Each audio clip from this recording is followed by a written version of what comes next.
You're watching the Weekly Wednesday What's Up, the section of my channel where I tell you everything that's going on in my life in 1 week or more sometimes. We are in the midpoint of the quarantine here. Let's go ahead and turn this light on if you want to see. This is my kind of setup I've been using as of late for online teaching. Got the microphone, web camera, whiskey, and Corona. Now, I've been doing a lot of online teaching now because this is the third week now of the shutdown. So that's where we've been right now, and it's not that big. I mean, the biggest problem for me is the fact that I'm just not working. I'm not working as much, I should say. I have about 1 or 2 classes a day, and I put a call out to some of my students just to let them know that, unlike some people. So what happened with Japan is a lot of people are, have to stay home, but they still get paid at least, like, if not all, 60% of their income monthly. So they're fine. They're for the most part they're covered. Yeah, they may not have as much money, but they're covered. But see, I only get paid per class. So if I don't work, I don't get paid. It's just kind of that simple. That is what it is.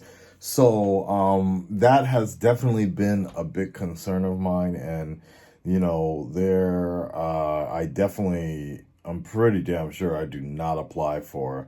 I do not. I'm not applicable for the U.S. handout, and it also is a little weird. In my particular opinion, if I got a handout from like that Trump check, I don't know if I like. It's just weird. I haven't lived in America in over 9 years now, so it just be sort of weird to have something like that. Particularly, but at the same time, I still pay taxes.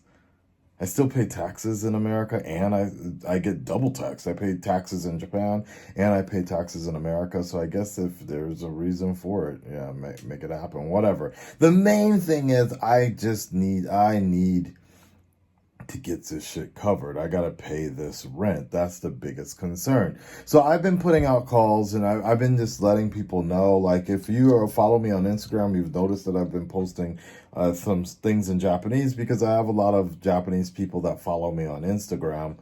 And I'm just letting them know, like, yo, if you don't want to go through my company, because a lot of people don't like online classes. And I completely understand that. The services that we offer is really meant to be like man to man, in person.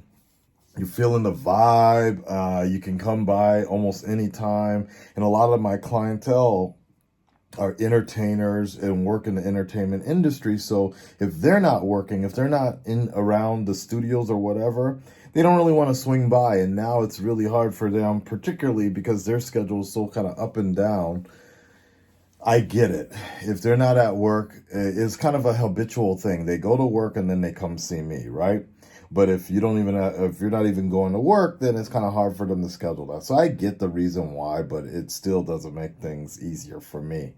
The good news is I did this Japanese commercial that I was doing, that I did a while back. That actually went through. I thought it was going to get canceled, actually. I honestly was kind of preparing for it to go through because, Dante and, other people kind of in the industry, the entertainment industry, a lot of jobs have been lost now. So I was really surprised that the commercial went through. So that is good. It's a small commercial, but it definitely will help with the funding right now of paying rent. And that's the biggest concern, is just how do you pay rent? And I've made a video about this already, about this whole thing about stay positive, think positive. And fuck that. Stay focused.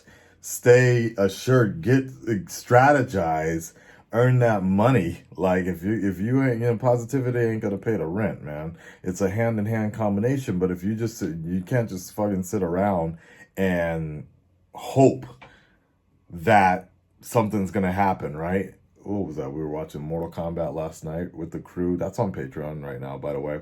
And there was a line where somebody was like, "How do you think you can beat Shao Kahn?" And he's like, "Because I have something he doesn't, hope." And I'm like, but anyways, so it is what it is. But on the brighter side, what's very interesting here is with this channel, the YouTube channel, I guess, I don't know, a few of you have already messaged me, but I guess the channel was passing 200,000 subscribers sooner than later. I don't know. I honestly have not checked subscriber count in like 2 or 3 years or so. Like, it's become so irrelevant in terms of the way YouTube works and such. I mean, there used to be a time, I mean, god damn, man, back then, this thing right over here, and Terry actually even asked me about this.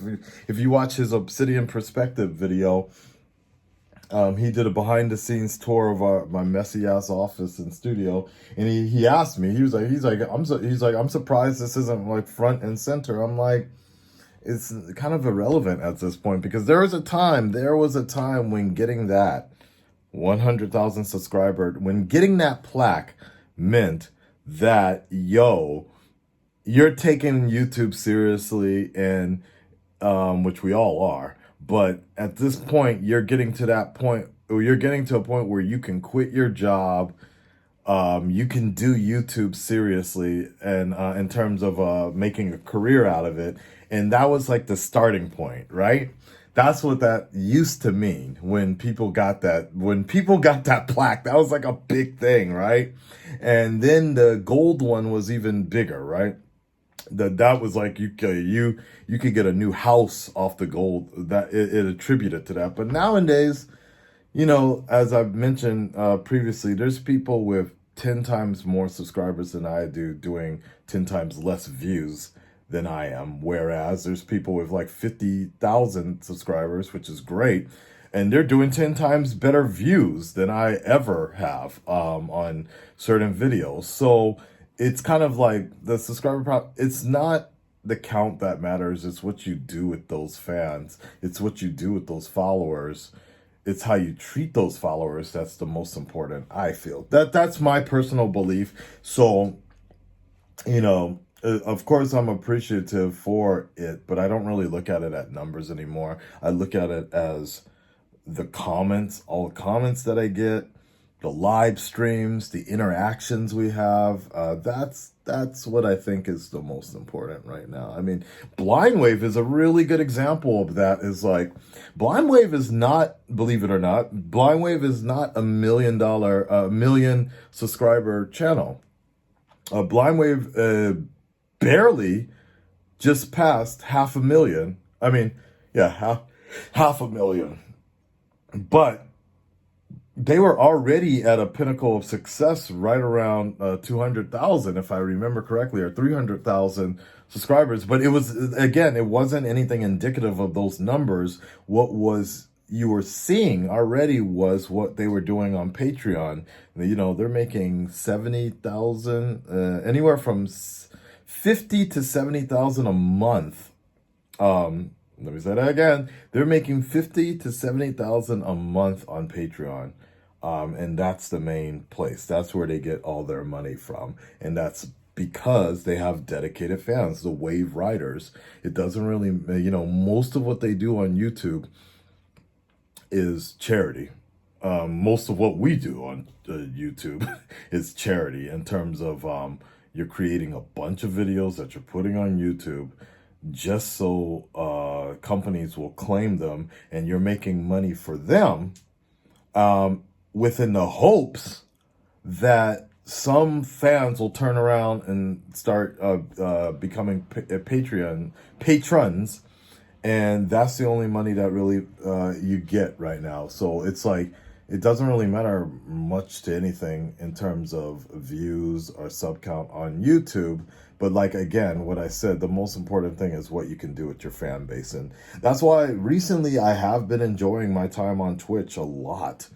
I have been enjoying the time that we've been spending on Twitch, because it reminds me of why I started YouTube in the first place, was just to build like a relationship and have good conversations with cool people online. Example, Terry has been streaming Final Fantasy the remake nightly recently, and he just kind of stopped after an hour last night because there were only like two people on, and they weren't really kind of communicating with him or really talking to him, and the level he was playing was kind of low. So he was kind of like, yeah, I'm just going to stop. After 1 hour, he just kind of stopped, and he'll come back later when somebody else is online, because he had a really great experience. He was so hyped about it. He was telling me about it the day before that, where he had like a bunch of people in the chat, like 5 or 6 people in the chat, you know. So it's not like, we're not talking major numbers, but it was a cool boss level, and they were really helping him out, giving him tips on how to beat this particular boss that he was struggling with, and he was so hyped about it. And I'm like, see, that's what I like. That's what I like the most. So I'm having a lot of fun with Animal Crossing and Final Fantasy as well. So this is what's getting me through my quarantine time. And hopefully if I can, honestly, if I can get partnered through Twitch, so messy.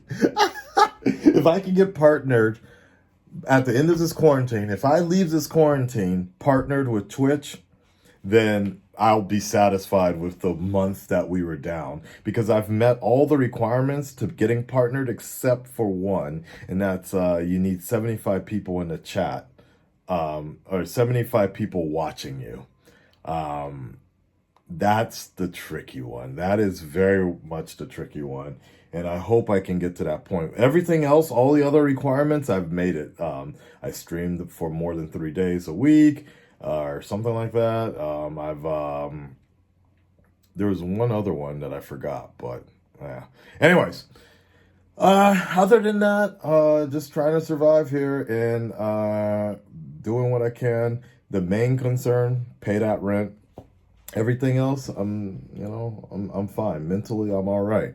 I've always kind of worked from home with YouTube, so being at home for me it ain't no thing now. The only big difference is just my girlfriend is next to me all the time, or she's in the same vicinity. Vicinity, is that a word? Yeah, vicinity.